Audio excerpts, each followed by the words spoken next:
ये विधा है, ये तरीका है। महादेव जगत गुरु शिव की कुर्सी पे बैठे हैं। जगत है, लेकिन उस जगत गुरु शिव से मिला कैसे जाता है? शिष्य बनने की विधा क्या है, क्या तरीका है, कैसे मिलेंगे हम? आज तक किसी ने ये तरीका नहीं बताया था। लेकिन 3 सूत्रों का ये माध्यम, जिसमें हम पहले सूत्र में कहते हैं, हे शिव आप मेरे गुरु हैं, मैं आपका शिष्य हूँ, मुझ शिष्य पर दया कर दीजिए। दूसरे सूत्र में हम शिव की चर्चा करते हैं, शिव की चर्चा सुनते हैं। चर्चा करना यानी जिसकी बात हम सबसे ज्यादा करते हैं, हमारा मन उसी को याद करने लगता है। उस महादेव को हमारा मन प्रणाम करता है। प्रणाम हाथ जोड़कर तो हम बहुत लोगों को करते हैं, लेकिन हमारा मन हर व्यक्ति को प्रणाम नहीं करता। हम पैर छूकर, पांव छूकर बहुत लोगों को प्रणाम करते हैं, लेकिन हमारा मन उसके पांव पे नहीं झुकता। हमारे हाथ झुकते हैं, मन नहीं। तो मन कहीं कहीं ही झुकता है। मन झुक जाए, महादेव की दया का आश्रय पाले, इसके लिए तीसरे सूत्र में हम महादेव को प्रणाम करते हैं। प्रणाम करने की विधा में नमः शिवाय मंत्र का प्रयोग कर सकते हैं। नमः शिवाय मंत्र यानी शिव का प्राण मंत्र। प्राण मंत्र यानी जो शिव का प्राण ही है, वो प्राण मंत्र कहा गया, एकमात्र ऐसा मन।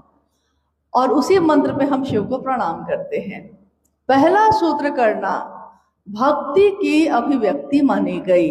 दूसरा सूत्र करना, दूसरे सूत्र में जो हम शिव की चर्चा करते हैं, ध्यान की अनुपम विधा कही गई। ध्यान की अनुपम विधा यानी उस शिव पे मेरा ध्यान रुक जाए, ठहर जाए। कैसे ठहरे, कैसे रुके? कितना भी शोरगुल हो रहा हो, अगर कोई शिव की चर्चा कर रहा है, उसका ध्यान महादेव पे ना टिकेगा, वो बोल ही नहीं सकता। अगर महादेव के घेरे में वो नहीं होगा, वो बोल ही नहीं सकेगा। अगर महादेव के घेरे में उसका मन नहीं होगा, हम यहाँ बैठे हैं, आप यहाँ बैठे हैं, बात हो रही है, लेकिन आपके मन में वो प्रवेश नहीं करेगा। अगर आपका मन यहाँ नहीं है, शरीर यहाँ है और मन कहीं और है, अगर तो कितनी भी अच्छी बात होगी, मन में प्रवेश नहीं करेगा। तो शिव का भाव ग्रहण करने के लिए मन ही एक साधन है। मन के साधन के सिवा यहाँ और कुछ भी नहीं। हमारे बुजुर्गों ने, हमारे पूर्वजों ने कहा भी है, कितने गीत, कितने श्लोक है मन पे। तेरा मन दर्पण कहलाए।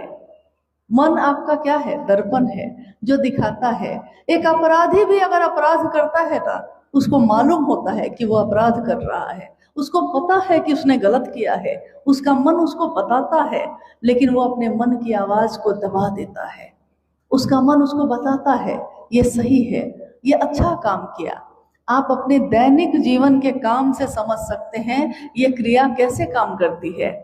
हमारे दैनिक काम, जिसमें आप सड़क पे खड़े होइए, सड़क पे जा रहे हैं, आपने देखा है कि कोई वृद्ध सड़क पार करने के लिए खड़े हैं।